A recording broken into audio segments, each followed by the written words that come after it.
Conscient Podcast, episode 186. Artist, writer, and social innovator, Yahya, aka Semzyiri.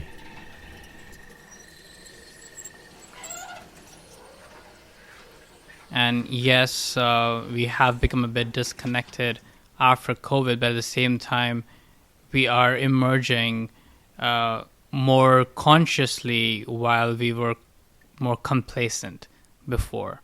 So I hold hope about that. I have this inherent belief that collective liberation is a planetary right. And I think we should all be always learning to reach that goal. Semzyiri is a multimedia storyteller who blends surrealism, existentialism, cosmic wonder, and inner worlds with the lived reality of a neuroqueer cultural nomad. Navigating the crossroads of a world in polycrisis and of nature divorced from human experience, Semzyiri's work captures the intricate dance between the internal and external, offering a unique lens on our interconnected existence. Now, I first met Semzyiri at an Ideas Welcome session hosted by the Rideau Rockcliffe Community Resource Centre. And this was a meeting about social infrastructure and third places, organized by Luc Lalande and colleagues. And by the way, there'll be an episode coming up soon about Luc Lalande and his work at the Rideau Community Hub in Ottawa. Semzyiri and I met again, by chance, at a local eco fair on June 1st, 2024, where we talked about our common interest in community-engaged arts, art and ecology, and in social collapse, awareness, and acceptance. And one of the topics that struck me in our conversation was the notion of numbness, which keeps coming back again and again in this 5th season of the podcast. For example, in episode 171 with Kimberly Skye Richards. For me, that's one of the roles that artists play within the polycrisis, is supporting us through processes of unnumbing. And I was interested when Semzyiri also picked up on that. Art is something that really bypasses our walls, so to speak, our numbness or our kind of like overstimulation. So after our conversation, Semzyiri told me more about a new organization of which they are a co-founder called Collaborative Movements, a multimedia amplifier that centers community initiatives through documentary series, a podcast, a website, hub, and community events. And this is an initiative that highlights and supports a network of third spaces, community centers, social enterprises, nonprofit organizations, social innovation labs, and more. The idea is to address a diverse range of themes, including local arts, science, sustainability, community mental health, social housing, food insecurity, IBPOC, 2SLGBTQIA+, and immigrant stories. And I think this is a welcome development in the Ottawa arts and media communities. And I hope that similar collaborative movements are being created in other communities everywhere.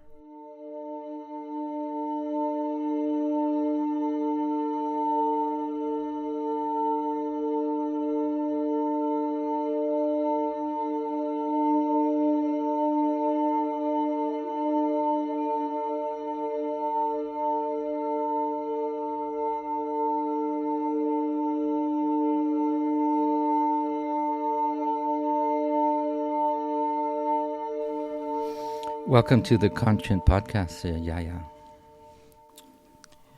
It's lovely to be here. We're in my home. Now, I'll just introduce you properly. Your name is Yahya Saeed, aka Semzyiri, and you use the they and them pronouns. Correct. Yeah, we just met last week, so we're still getting to know each other.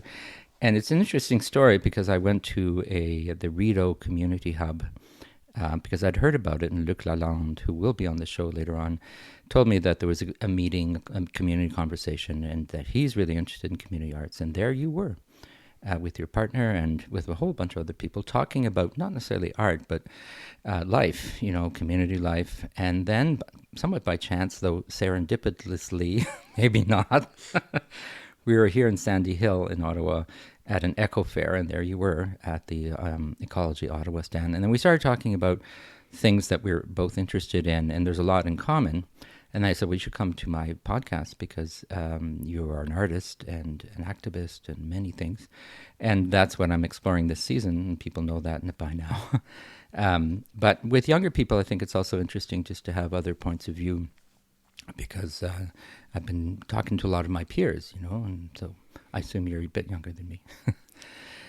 So welcome, and why don't we start like we always start, which is a self-introduction, like your background, what you'd like to say about your training and where you come from, and then we'll talk about art in the ecological crisis inevitably, but also your own work as an artist and how these things all interconnect and how we can, I use the term create conditions for other worlds to emerge. That's what I'm interested in mostly in this season. Yeah, so your background, please. Thank you so much for having me on your podcast. And I agree, it was pretty serendipitous to, run into you. And I absolutely love that about this city. It's I chose this city as an immigrant because of its smaller size than Toronto. Its beautiful architecture and, and its greener spaces. And I've loved the fact that I have met quite a lot of people purely by chance. And they have transformed my life in this country. So, yeah, I immigrated here from India in Jan 2018. I'm turning 32 this August. I have a background in journalism and public relations. I've been working in multimedia for the last decade. I also I'm a multifaceted artist. I primarily write. I have my own fictional universe that I've been working on for the last 25 years. It's a surrealist mythopia. So I've written over 1 million words so far in this body of work, a lot of prose and poetry.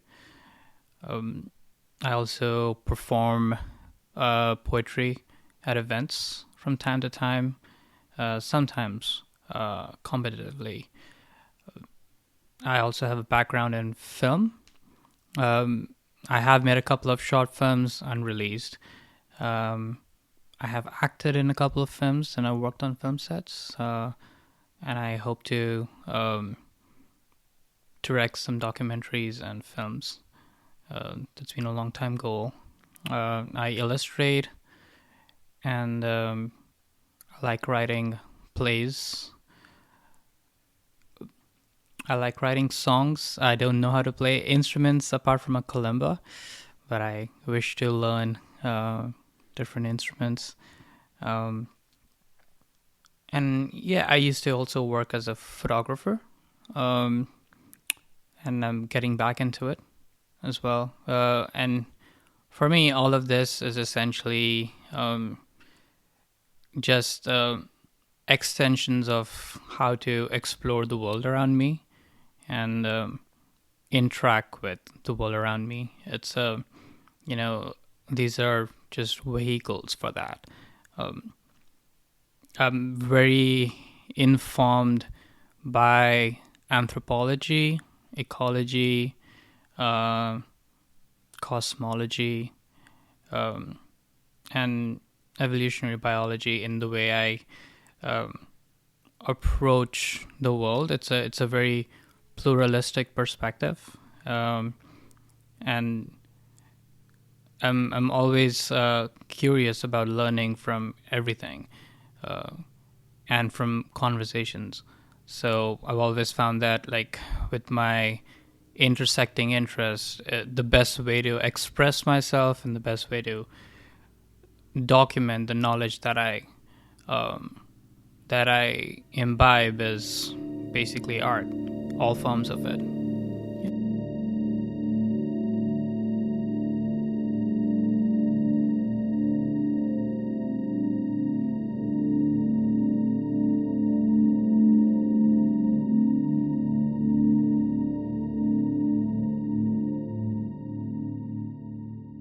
Well, me too.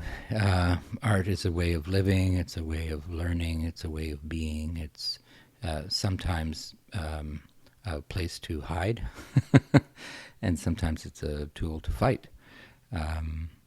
Maybe, what are your thoughts on the role of art? I mean, there's a big question, but in relation to social issues, the ecological crisis, the climate emergency, how do you see in sort of broad terms the place that art has had and currently has and maybe could have in the challenges that we face?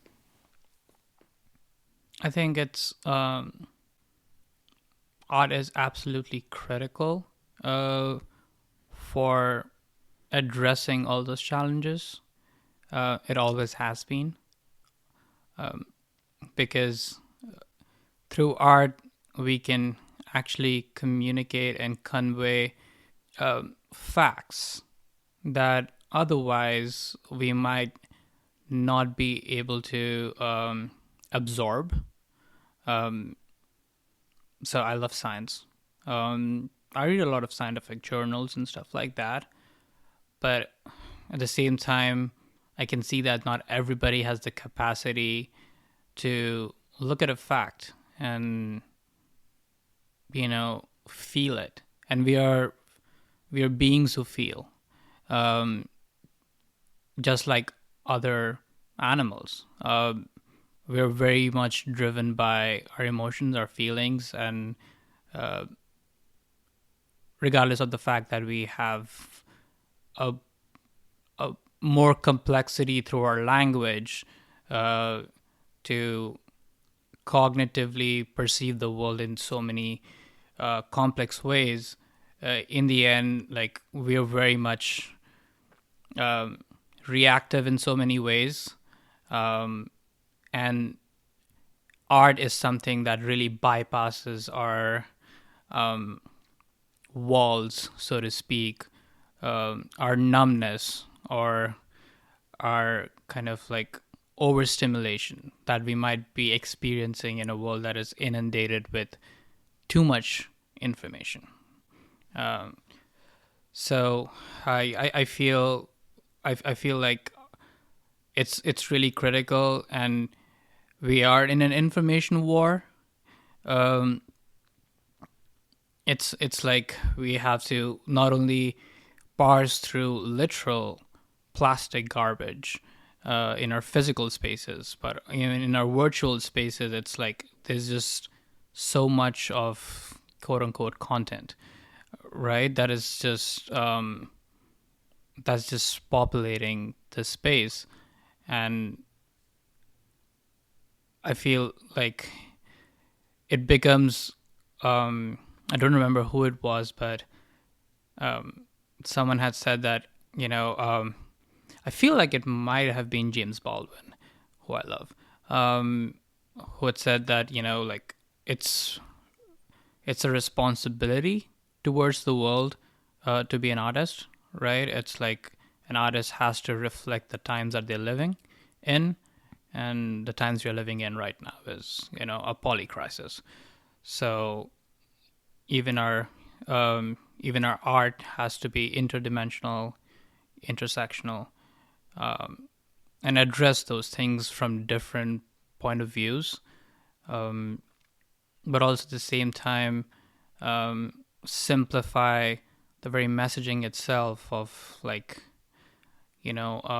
what it means to be human, because I feel be it through science or otherwise, there can be this big misconception that we are extra natural, supernatural, in the sense that we are outside of nature, that we have conquered nature, but in the end we are nature, right?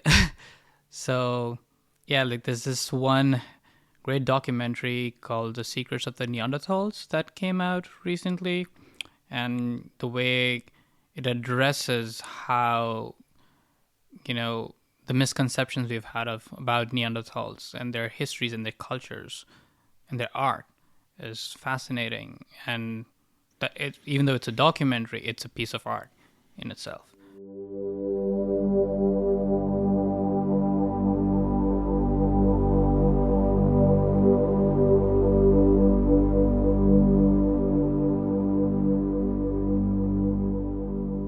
Well, you talked, documentary film is an art form. It can be also a form of entertainment, and then there's always a crossover between those things.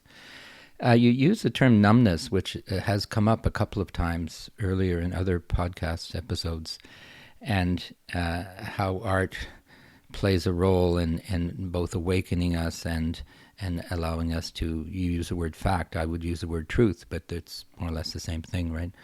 And so there's these borders. I listen to a lot of journalism that I perceive as art because of the voice and the way that the journalist presents information. It's not so much their interpretation. It's like a story that they pull together that is beyond the facts, it's truthful, but it's beyond facts. Anyway, that was an interesting description of art because it aligns with my own, right? And I think a lot of people would agree with that. But then how can the artist make a living to do this? This is the societal challenge, right? And artists have always found a way. They've had, patrons, and they've had support, and now we have arts councils. But in 100 years, we don't know how the arts will be supported, but we do know that there will be art. And so as we go deeper into the polycrisis, as you mentioned, I'm starting to speculate. I'm starting to try to learn from how art has served in moments of crisis in the past, because it has, and how we can learn from that and anticipate without panicking. The future that the younger people, and other generations will face. And it's there's projections of horrific places in the world. There already are horrific places in the world because of heat. Just in India and Delhi recently was 52 degrees. And that's essentially unlivable on the long term. So there's very, very challenging times. But maybe you can tell me about your work now, because I'm sure that through your own art you try to address some of these issues one way or another, and the whole idea of creating a universe or a parallel universe is fascinating, right? Because you can then, in a way, present another vision of the world. But talk to me about your artwork, what you're doing now, or what you've done and what you're doing. What does it look like? What's your process? And kind of what is your art practice? So, as I was saying before, my primary body of work is this surrealist mythopia I've been building. Say that again. Surrealistic mythopia. Okay. Some people pronounce it as mythopia. Mm-hmm. So it's a very fantastical universe. It's called Epidre, and in this universe, it's there is a singular planet. It's a creator planet, 3 times the size of our Earth. It's floating above a massive black hole. It's in the event horizon of this massive black hole that has devoured essentially most of the universe. it's surrounded by these 8 cosmic rings that are basically built out of the debris spat out by the black hole of the galaxies, planets, stars that were consumed by it. It's floating below this untouched universe of blinding light. And this planet has it has 8 moons embedded within these cosmic rings, and it revolves around 8 suns that are 4 binary pairs of stars. I have figured out the mechanism actually of how it works, and so it's been several aeons since this planet has existed. It used to be a sentient planet. It has this sacred mountain, which is the tallest thing in the world. At the top of which is this sculpture of unfathomable rocks and gems and minerals and so on and so forth, in the image of a whirling dervish. So I come from a Sufi background. I'm not religious, but I hold my Sufi beliefs very close to my heart, and I also love mountains. They're my special interest, so they're my big obsession. So Epidra is a sentient mountain, and they're kind of like in this world. There's 5 continents. They're massive, and there are 9 oceans. And in this world, there exists over 1,000 gods of various kinds, from gods of like seasons and forces to different gods, goddesses of water, and so on and so forth. There also exist these bestial gods, essentially. There's a pantheon of over 200 god systems within this that are called the Ba, B-A. And their worshippers are called Ao, E-O. And they together form these people called the Bao. And this is where it gets interesting, is basically the Bao can melt. And that's a superpower kind of thing? Yeah. So they're shapeshifters, god bearers, essentially. So let's say you're a Bao. Okay, what's your favorite animal? Me? Yeah. Well, these days it's cats. I love that. I love cats. I just met a cat while coming to your house on the street. So let's say, yeah. So you're a cat Bao. So you'd essentially melt into this primordial pool, which is a homage to the primordial pools where life emerged from. I love mythology and I love science, so I mix all of it together. And then from this pool ushers the cat god, essentially, a fragment of the cat god. So when the cat god emerges, you're basically co-piloting the mind of this cat god, and vice versa. The Bao also have these doppelgangers, essentially, of their own that are spectral. that are always stalking them, following them, who are a mirror of them, who have elements of their own personality and elements of this god that used to exist, a mirror god that they're fragments of. And these Bayo also have these fragments of this primordial god called Hegagarash. He goes by many names. He's an amalgam god in the sense that he intends to basically fuse together and form this chimeric being. So there was this long curse many aeons ago, and the world shattered. There were cataclysms. So in this world, gods are everywhere. Like every god has many selves, many avatars of themselves, essentially, from hundreds to millions. So you're always interacting with them.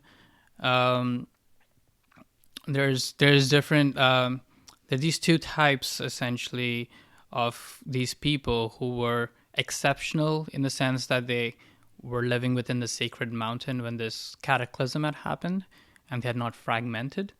And so these people hold the power of the blinding light and the blinding dark. And they intend to shape the world based on their belief systems.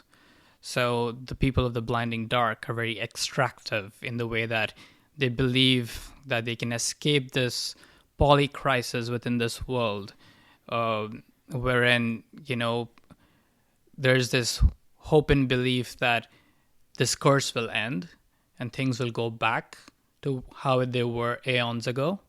And there's hope that they can escape the jaws of this black hole that is seeping its tendrils into the core of this planet. And there's hope that they can escape to this untouched universe above. So there are over 1,600 religious sects and 18 major religions in this world, and hundreds of cultures. There's over 500 countries, and many languages. And the way I incorporate the polycrisis of our own world into this is basically each of these facets are trying to address these problems in the way it affects them. So the Bayo essentially, have bestial gods in them. They're shepherded by these shepherd gods, and they get boons from all these different elemental gods all the time. So they're very much grounded in nature. They're very much grounded by how their existence is. So there's a kingdom of birds called Ertas Regar, for example, which is a refugee kingdom. It's of migrant birds. So all these bird Bayo from around the world basically live there, and but not forever. There's some custodians. So the way they develop their architecture is very much like they'll give it away to other people. But then there are firefly Bayo who essentially just live for 1 year. Because in this world, if in real life, let's say fireflies live for 4 weeks, in this world they're living for 40 months. 40 weeks, for example. So it really impacts the way they perceive the world, they perceive life itself, how they build their cultures and civilizations, what informs them. But for those people in the mountains who've lived for thousands of years and are unaffected by the curse and have all this mighty power, they try to enforce the way they believe on these rest of the people. And there are these other people called the sealed ones, which essentially have found a way to contain this so-called curse by putting these seals on the jugular, which traps the Ba and the other gods and lets the Ao, aka the humans, just live without a curse. So, in short, it's I like to address a lot of the challenges of our own world, but in the context of this fantastical world that is facing these same challenges, but which is uniquely based on their conditions, based on their reasons. Yeah. Well, I'm sure you could tell us more and probably read an excerpt or whatever, but I get the idea that it's you're drawing some parallels because sometimes fiction is just fiction, but it can be lessons learned or even just acknowledgement of tensions, right? Between the art has the way of touching, as you said earlier, feelings, emotions, but also metaphor and all that. Well, it's interesting because when we met, last week, we were in this community setting, and it's a really interesting space, right? Because it used to be a high school, and I've lived in Ottawa for 25 years now, but I worked, in the federal government, and I was traveling a lot, and I don't know my community that well. And now that I'm retired, I'm starting to go to events like this and meet you and others, and there is this sense of potential in a space like that because there's the Odawa Indigenous Center, and there's Inuit art spaces and daycare and all this. And so it really brought energy to me. I thought, wow, people are cooperating, they're sharing food, they're creating art. Why did you come to that meeting? I'm curious to know, because now that we're talking about doing some projects together, you're coming to our house here in a couple of days for an art and ecology potluck. So there's these connections being made, but I'm interested to know what your interest is as a community organizer, as an artist, as an activist, and all the other things you do in terms of the local. What should we be doing, and how should spaces be reconfigured? All those kind of ideas. You could touch upon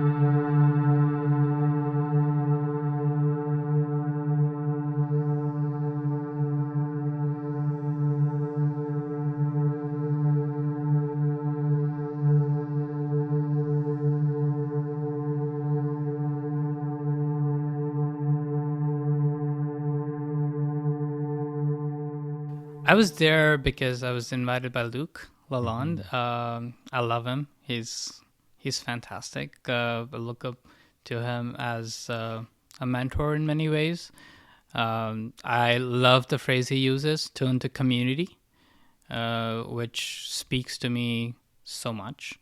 I met him because I've been working on a project with my business partner, Basim, called Collaborative Movements, which is essentially a multipolar project involving a documentary series, a podcast series, events, and a website hub that essentially hopes to create these local networks similar to mycelial networks of third spaces, nonprofit organizations,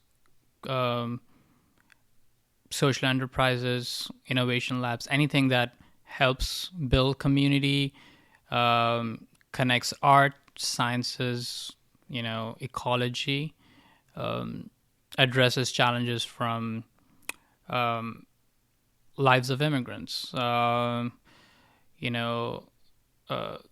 queer experiences, IBPOC experiences, social housing, food, insecurity, everything. So I've been going to the Rito Hub for the last few months, just absorbing everything that's happening there, meeting new people, really discovering, how coming out of these silos and actually building community is so healthy for your soul. So I've always been of this belief that we as a species have I love scale. I love dealing with scale of things.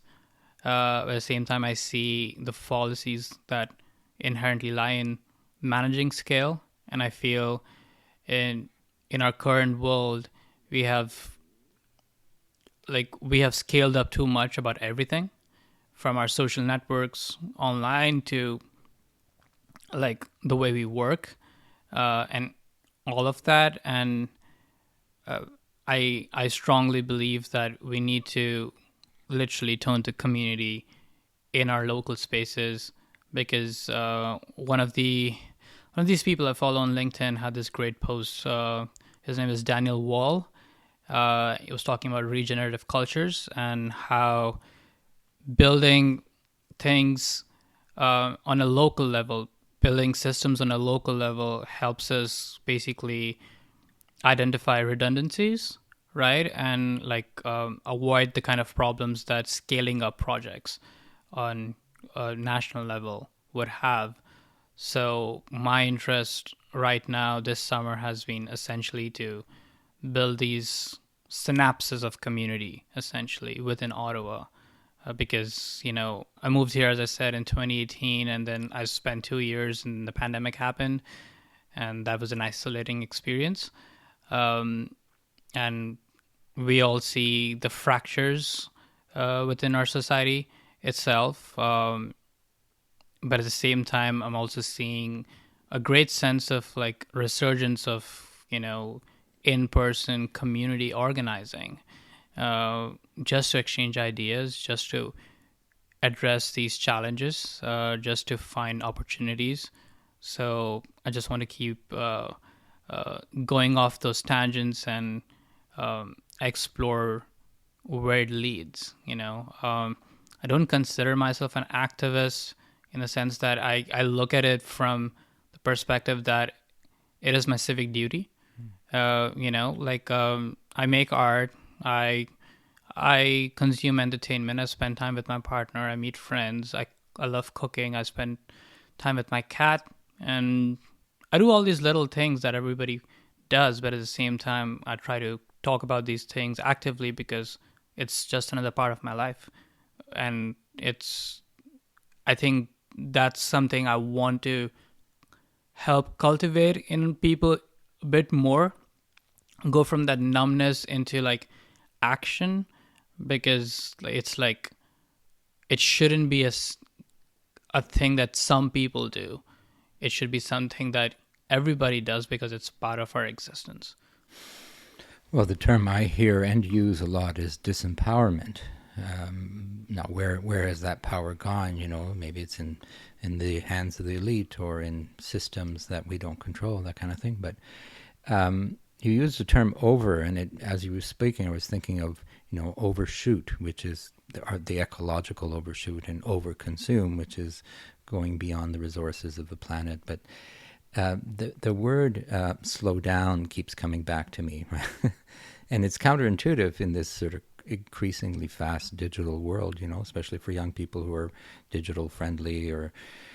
But I'm not even sure that slowing down is the right term either, right? Because you do need to slow down in order to have time for conversations, because otherwise we're always zipping around. But there are real things, real challenges. People need places to live. They need healthy food. They need services, and that's why sharing in that community space makes a lot of sense.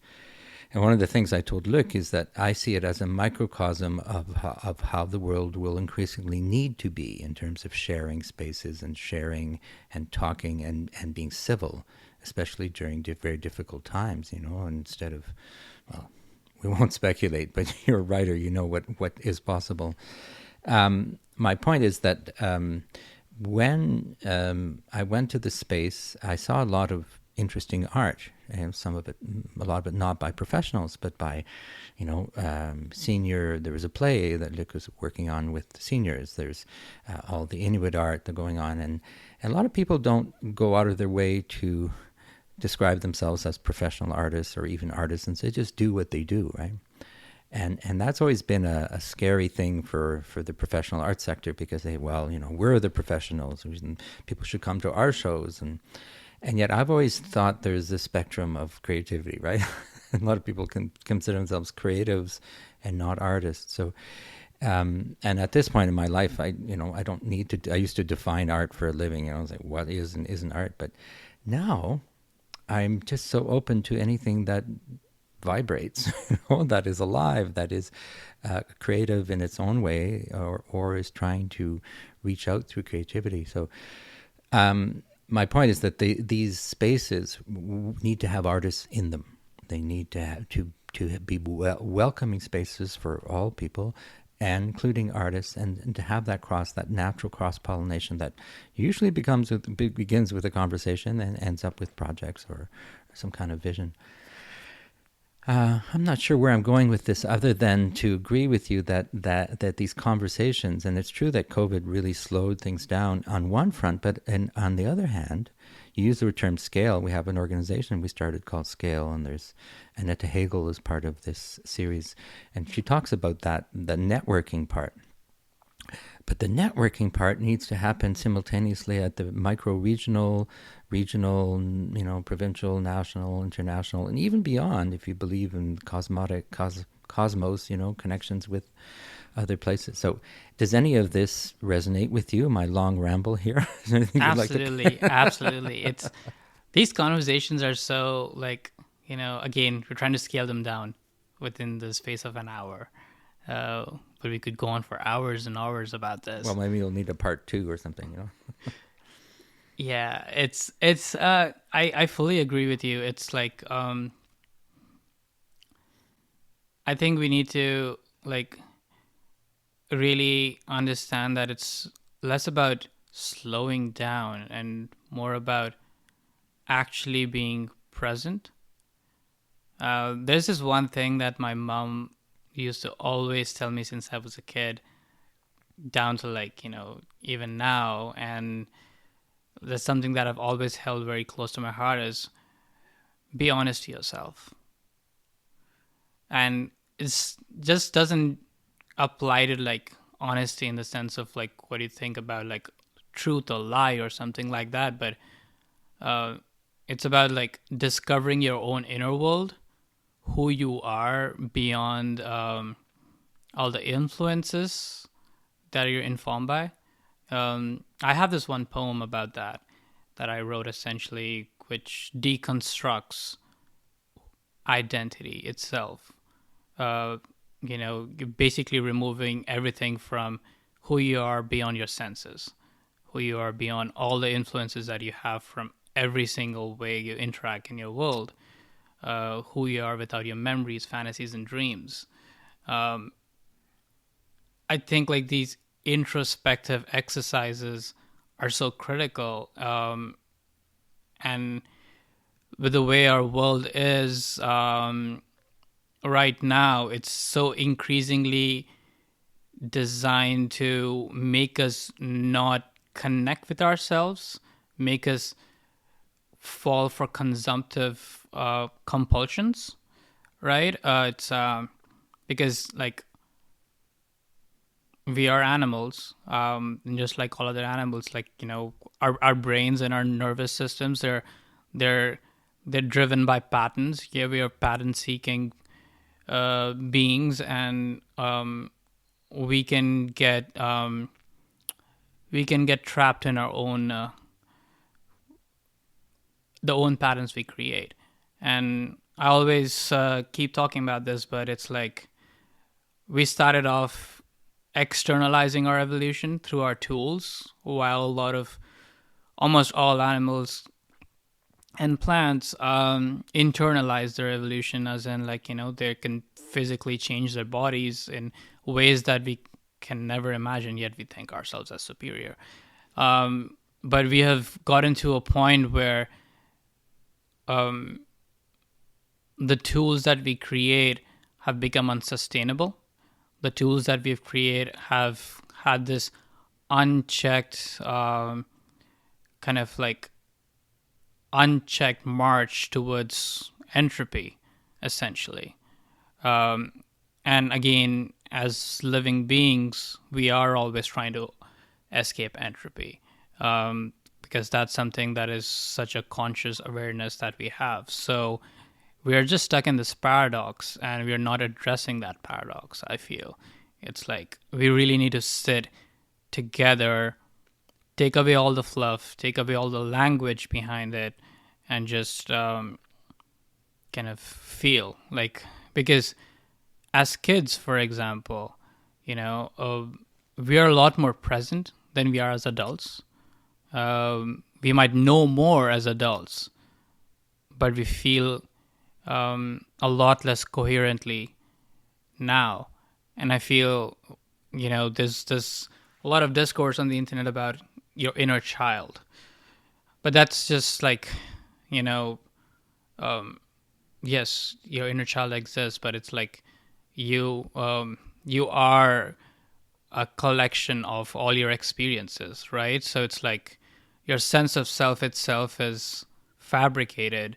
It's essentially like a whole series of glass that's just together. It's a very thin layer of kind of coherence that you have. And you're always like, but you're so disconnected with who you are and so lost in trying to survive in this thing, survival. You cannot comprehend the fact that the world is burning, that our collective actions or inaction has led us to the point that we are at. So I feel like for this polycrisis to be addressed, we need to come at it from several angles of just being in solitude with ourselves, just being in solitude with community. Yeah. And well, one of my previous guests talked about that notion of being, as opposed to producing or as opposed to. And these are deeply philosophical questions, but they're also very practical in the sense that if we don't address them, our species will likely become extinct eventually, because we won't be sustainable as and other species will take over and the planet will heal, and that will be that. But it's sad to think that humanity, with all its potential, with all its abilities, can't collaborate with the other intelligences on the planet, the other forms of life, And I'm seeing it. I'm just not seeing it at scale. Let me use that term again. And yet, when you connect the dots, there's tremendous potential there, right? It's easy to get discouraged about the state of the world. You read the IPCC reports and others. I'm reading right now Policy Horizons Canada. They did a disruptions report. It's very discouraging. And yet, when you look at the potential of life on Earth, not just humans, but life, it inspires you to write books that that talk about that potential. And so I guess I'm saying, if I was a young person, I would be discouraged because the facts don't look good, and yet the potential of life is so rich. What do you think about that? I agree with you. I feel like despair and resignation plays a lot into how people respond to what's happening. I've had a few friends who used to think quite a bit like me, but now they're on the other side. And like after COVID, and it's like, they just like raise their hands and they just gave up and they just give in, right? It's like Give in to what? Give in to despair, give in to like, all right, you know what, like, yeah, like climate change is not real. This is this, that is that. Like it's, and I feel heartbroken about that fact. It's like, I feel heartbroken about the potential that is lost. My dad has always said to me that, it's a great tragedy to have potential and not realize it into being, right? And it doesn't have to be potential to earn $1 billion, which no one actually can earn $1 billion, by the way. Or, I don't know, like do some great technological marvel or something. It's just potential of your own, and it's, as you said, like I feel so, I feel so sad about the fact that we are in such a beautiful time right now with our discoveries about the space, about quantum physics, about evolutionary biology, and just our ability to connect with whales, for example. We are deciphering their languages. We are learning how whales communicate across oceans. There's so much beautiful documentation of life on Earth out there on our streaming platforms, on YouTube, and so on and so forth. But there's Wikipedia. The internet is this beautiful resource that connects us to the universe in so many ways. It makes it so accessible, but we are being inundated, literally having this compulsion to self-destruct because, we just can't disconnect. Well, that disconnect piece, we're going to be forced to disconnect because we're going to run out of energy at one point and we'll have to turn back. And I don't think turning back means necessarily, giving up on quality of life. Going back is probably a really good thing, into indigenous ways of life and older cultures that were able to live on the planet successfully. And I'm reading a book by Jem Bendell called Breaking Together, where he talks a lot about how many cultures, human cultures, survived really well. They lived really well within the means of the planet and in harmony with others. And that sounds very airy-fairy, right? But it's not. It was very, very functional. And then colonization came along and other forces that. But it's all in the very short term, right? Relative to the age of the planet, humanity has kind of gone crazy.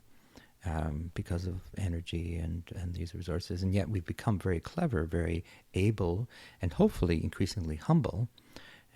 I think of the whale example, if you look at the intelligence and the ability of that species, Anyway, Yahya, I want to start wrapping up this first conversation because our listeners have a lot to think about. They have your universe of books, and they have also your suggestions around community and gatherings, which I also am encouraging people to do wherever they live, wherever they're listening.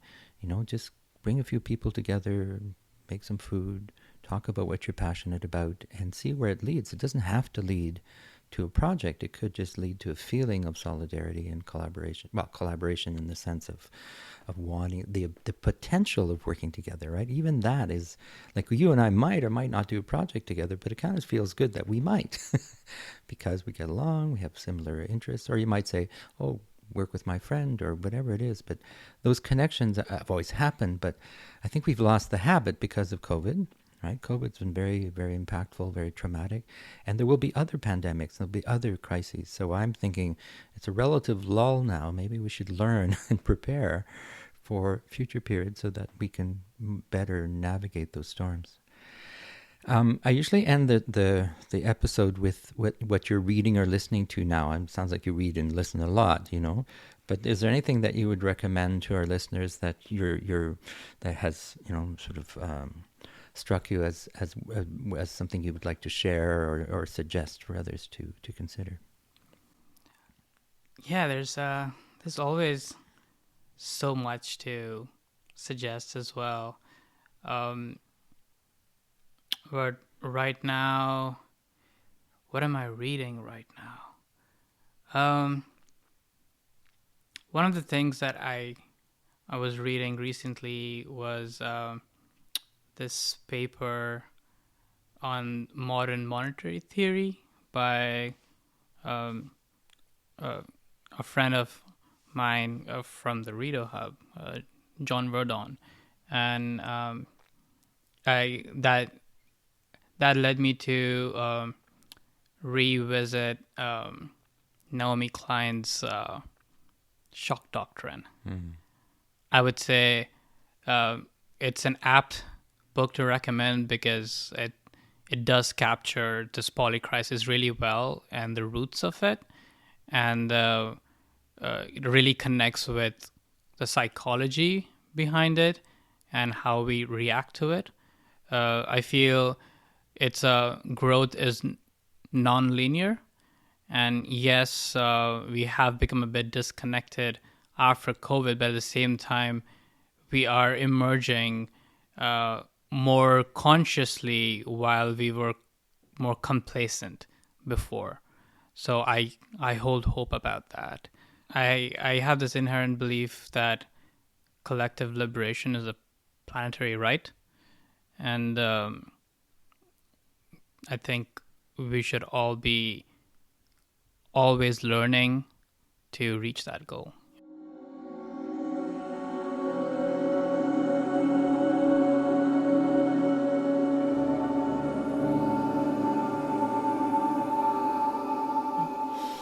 Well, John was there at the meeting last week, and he said one thing that really influenced me. Well, thanks for those recommendations. He said something like, money is limitless, resources are not.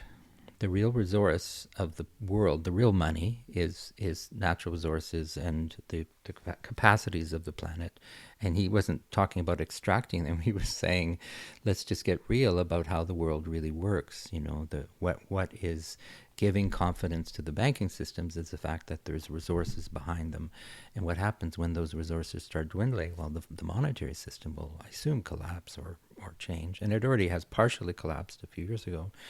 So those are things, the kind of scary things, but also, you know, good to know that how things actually really work, and the decisions that we make, even at the most micro level, what bank we choose, who do we choose to do business, what do we, the choices that we can make. I think if, as you say, are collectively somehow connected, we have tremendous amounts of power as consumers, as citizens, to not only change the world, because sometimes we're not even sure what we want that's better, right? Because we were so used to a certain way of world. But to slow down and to at least get back to the basics of human life, which is about connection, right? Of sharing and being.